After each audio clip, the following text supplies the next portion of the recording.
Hey guys, and welcome to VRAC. Just like your dad who left for cigarettes about 6 months ago, it took me about that long to get back with a new video. So, today what we're talking about is rare Xbox One games.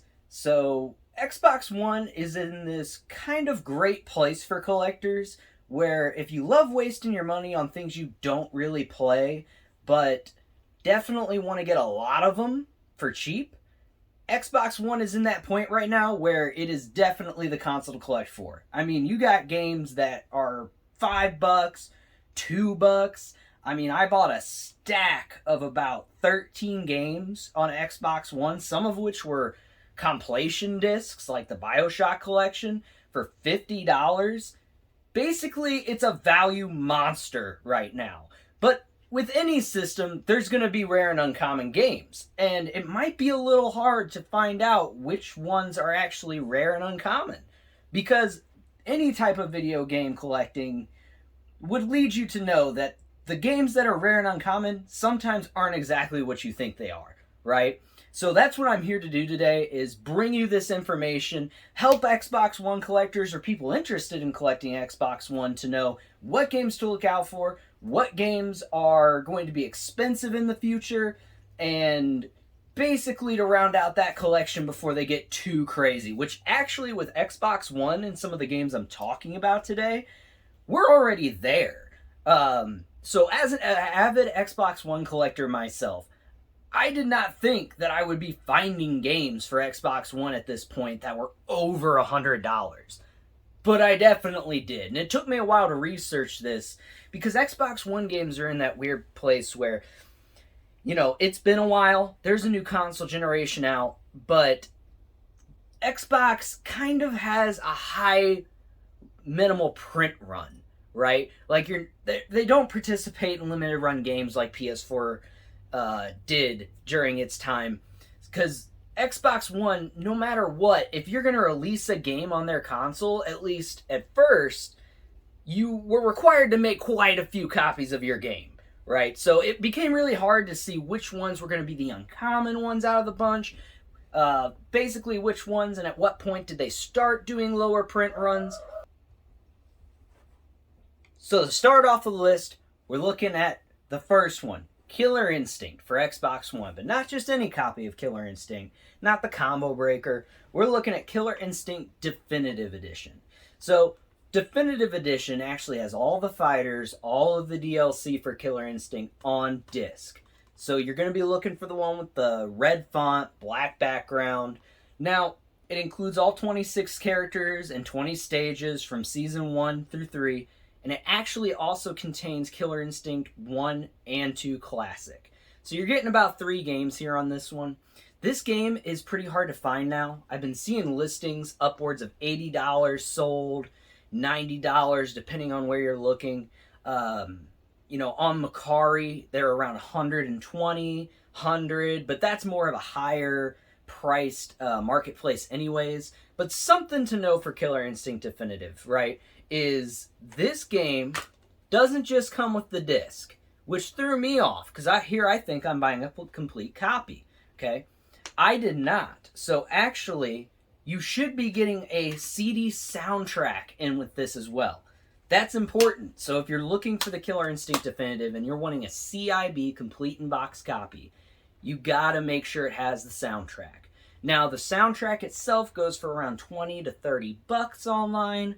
So if you get one without it, and you got it for a good price, maybe find the soundtrack later if that's important to if that is important to you, right? If not, I mean, the game's on here with all the DLC. It's a great game, Killer Instinct, Xbox One exclusive, so check it out. That's the first one on the list. What we're looking at next is going to be a rare title for both PS4 and Xbox One, but it seems more so for the Xbox One, and that's going to be Teenage Mutant Ninja Turtles, Mutants in Manhattan. So Mutants in Manhattan is a beat-em-up, just like some of the other Turtle games. I haven't seen too much on it. It had mixed reviews, right, depending on what critic you're looking at. Generally, though, it looks like a fun game. Now, Teenage Mutant Ninja Turtles, Mutants in Manhattan is going for around the $40-$50 range, right? So definitely at the time in the Xbox One's life cycle, where a lot of the games are around $5, $10, maxing out at $15-$20, that one is definitely being indicated that it is rare and it is sought after. So Teenage Mutant Ninja Turtles, Turtles in Manhattan is definitely one that you're going to want to keep an eye out for. If you find it, grab it, because I really only see it going up in price. Now, a weird game that came out and has been uncommon since basically it was launched, which leads me to believe that it is one of the lower print run games. Now, it may have received another print run. I'm not in the scope on that. When we're looking at these games, it's just more my opinion and pricing and in my experience if I've been able to find them. So you can call me wrong all you want, but I'm pretty sure I have some sort of truth in these. Terminator Resistance, right? Terminator Resistance, since it was released, was hard to find. Now, Terminator Resistance is an odd one because when was the last Terminator movie? Dark Fate? This isn't really based on any of that. The Terminator Resistance is going to be its own game with its own story that just used the license, and based on critics, they panned it. They said it was shit, but people that played it said it's exactly what they wanted, right? It's just a fun Terminator license game, shooter, you shoot them, they blow up.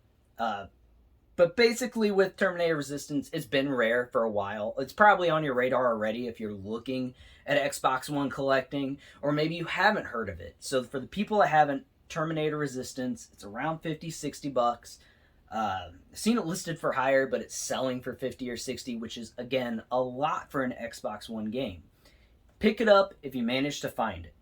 Now we're looking at big rich boy territory, right? If you're collecting for Xbox One, you're probably collecting because you're buying the dip, right? Like all the finance bros say, buy the dip, sell high. Except with even during the dip on Xbox One, this trio of games are going for $50 to $80 to $120 a piece. And what we're talking about in this trilogy here is going to be Attack on Titan. Not just Attack on Titan 1, which is what we're looking at for the $50 range, pretty hard to find. Attack on Titan 2 is going for around $70 or $80. And then Attack on Titan 2 Final Battle is actually going for about $100, $115.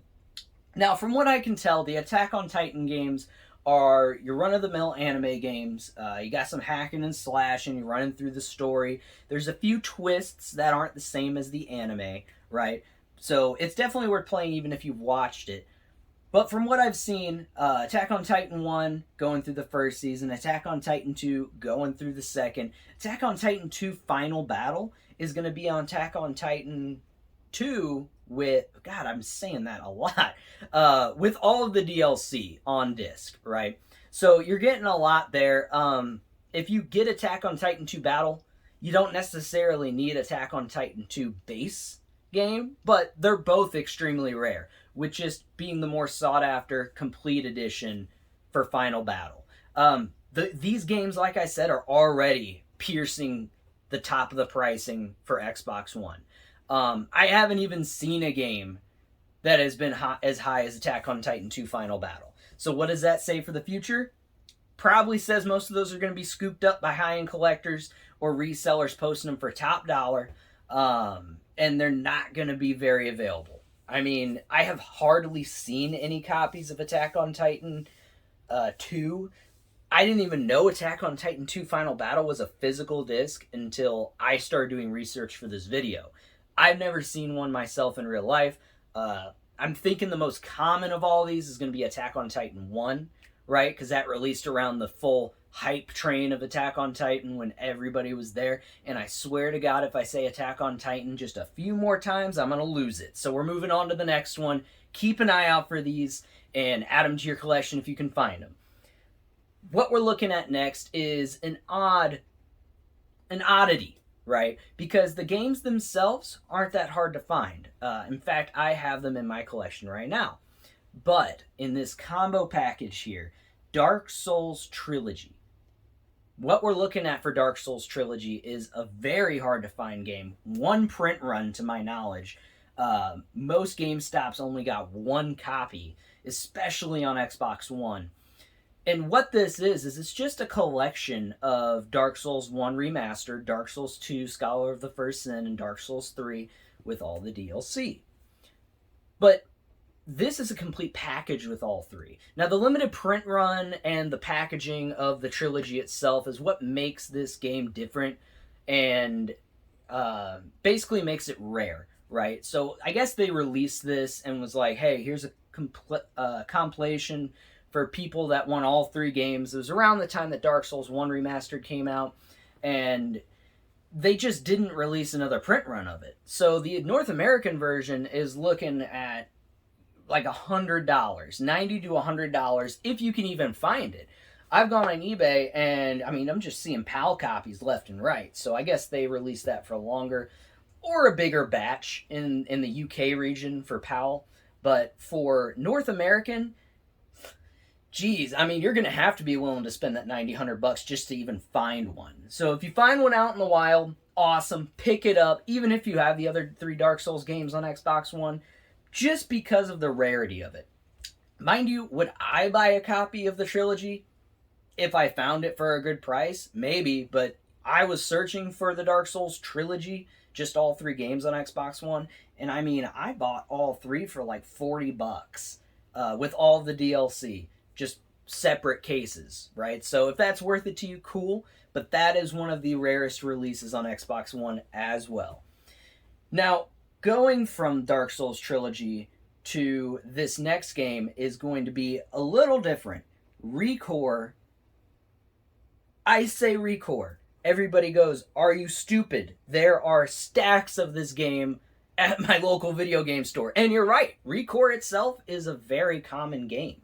But, and there's some confusion here on my part, so I'm letting that out.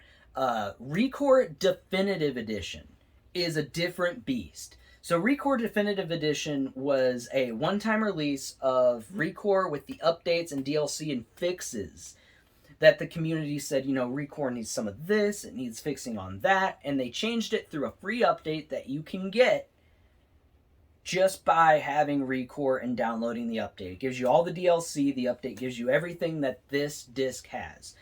Now, the main thing here is this is a separate release. Recore Definitive Edition was released as its own package, including the DLC, including the updates.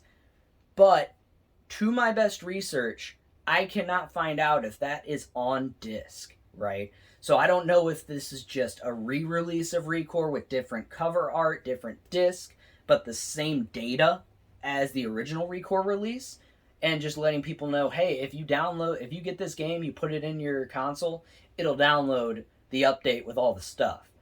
So if you guys know, comment down below and clear this up for us here, because us Xbox One collectors seem to be collectively confused on this.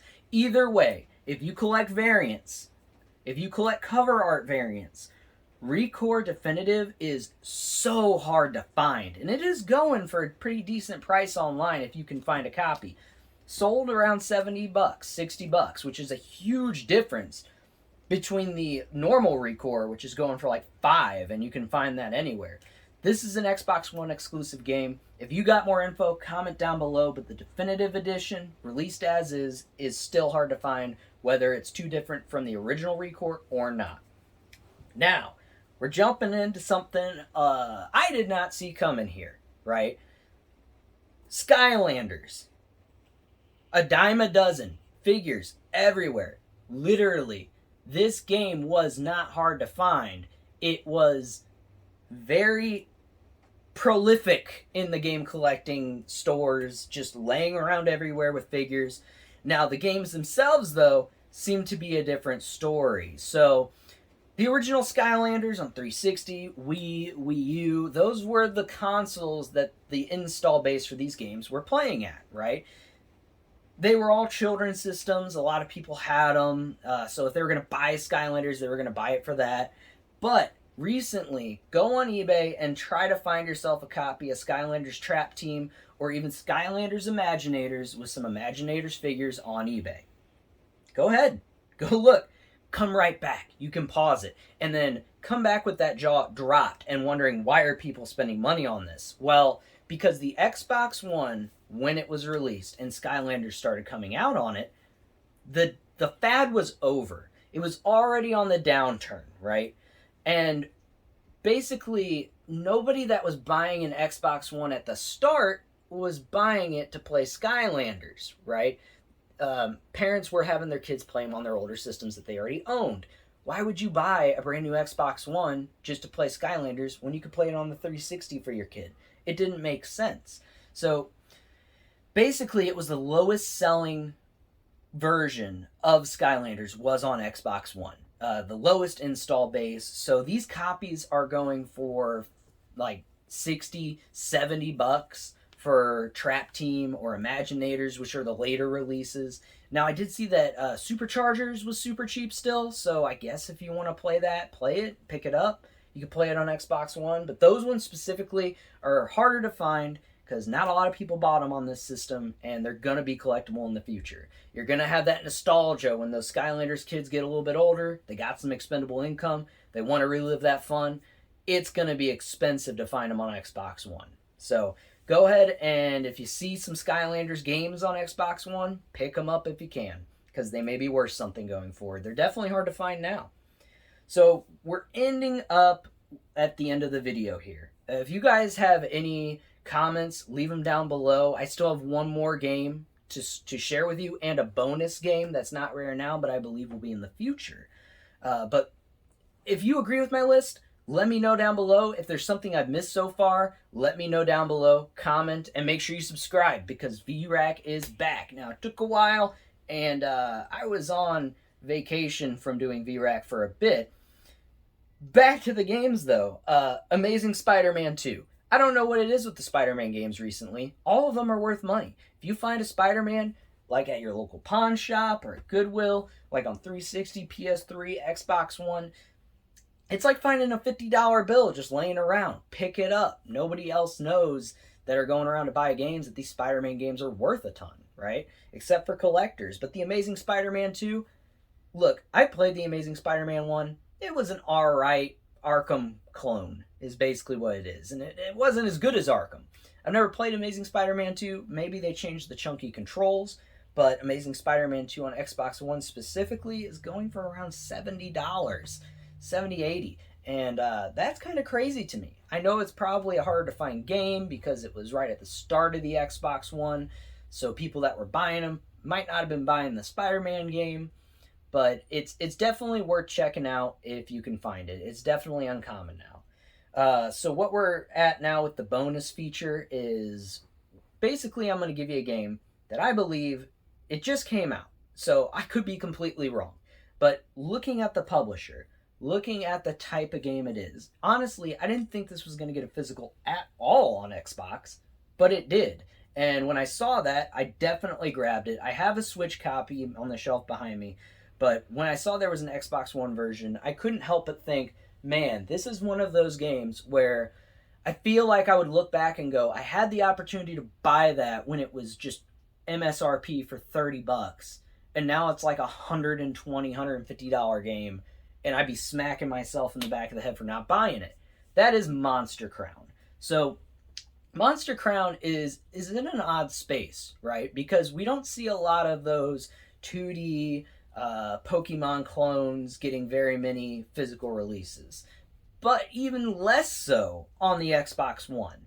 Now, with, I believe, Sildesco printed it. Correct me if I'm wrong in the comments, but they don't do huge print runs, not like Activision and stuff, but this specific game, just for the target audience and how I feel, how many they probably printed, because seeing one in store, I haven't. I've only found them on GameStop and Amazon online. Pick it up if you're interested in Pokemon or Pokemon clones at all on Xbox One, because it is probably going to be worth some money or harder to find in the future, right? Well, hey guys, thank you for tuning in, wasting your time on me telling you how to spend your money in completely ridiculous and stupid ways, but I'm right there with you doing it. So thank you for joining me. Thank you for enjoying the hobby with me. I love doing these videos, and I will have more coming to you here soon. So thanks for tuning in. If I say thank you again, you'll probably kill me, so take care.